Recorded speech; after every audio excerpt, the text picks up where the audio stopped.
Yo, what's going on, guys? This is RJ Game News USA here, back today with another video.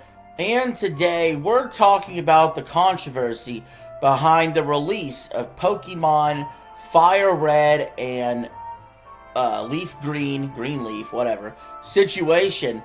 And it's crazy. So we're going to jump right into it. Please hit the subscribe button. Don't forget to like the video, and let's talk about this Pokemon FireRed situation. So, first of all, when it comes to this, we know for a fact these are Game Boy Advance games, and this should be on the Game Boy Advanced NSO. I have some major fucking issues with this game being released standalone for $20, and I want to talk about that. First of all, let's talk about the fact when it comes to the Pokemon Company consistently scamming us, the audience. It gets ridiculous. When we see them do stuff like make Beast of Reincarnations or whatever, and the game looks like a 4K cinematic masterpiece, but yet we get games with crappy artwork for Pokemon that sell tens of millions of copies, it doesn't make any sense.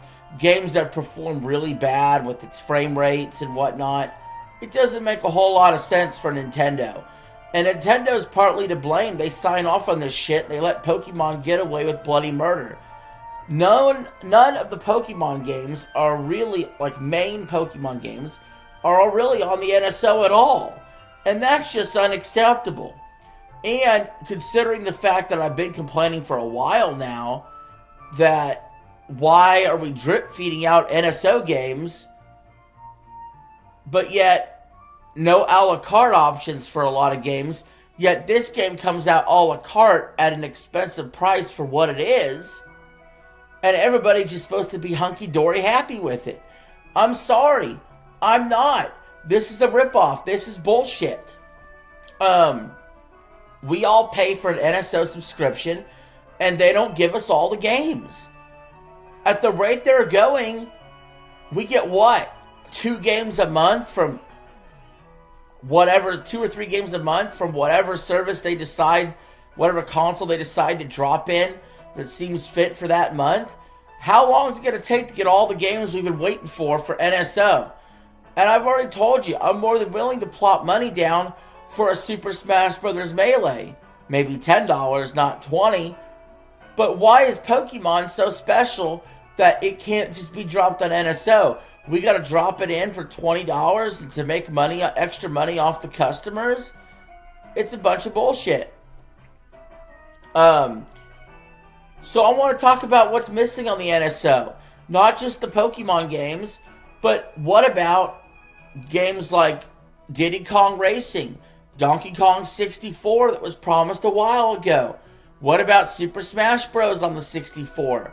How about on the GameCube? Where's Double Dash? Where's Mario Sunshine? You know, these are games that I've been talking. I've been talking about these games for a while. Where are they at? They're some of the greatest games ever made. Nowhere to be found. We have systems on that are not on NSO that were on the Switch or on the Wii. You know, in that virtual console, in the Wii U, just not there. Where systems, third-party systems like the TurboGrafx 16? Or what about the Sega Dreamcast and the Sega Saturn? Nowhere to be found. How about some of Nintendo's other systems that they could add to the virtual console? Where's DS that was on the Wii U? Where's Wii games, right? Where's some of these systems at? Nowhere to be found. And yet we're supposed to keep ponying up $50 a year for this shit. Meanwhile, Pokemon just avoids it entirely so they could resell their library at higher prices. And Nintendo says it's a-okay, which would be fine if Nintendo was also selling some of their other franchises at all. Why don't we get a Melee / Brawl / Super Smash Bros. 4 collection? Why haven't we got Metroid Prime 2?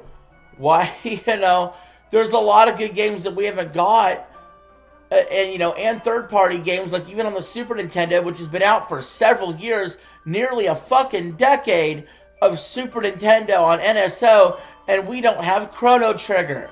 It's unacceptable. Nintendo needs to start throwing money at these third-party companies and getting some of these games on NSO. And if they can't do that, if they can't get third-party systems, then at the very fucking least, they could do is bring their own published games to their systems a lot faster than they have. I'm not saying every single game has to drop tomorrow, although that would be preferable. I prefer the Xbox Bethesda method of dropping shit in, where they dropped it all in at once, not this Xbox Activision drip feed method that they use for the NSO service, where it feels like I may never see some of these games on the NSO service.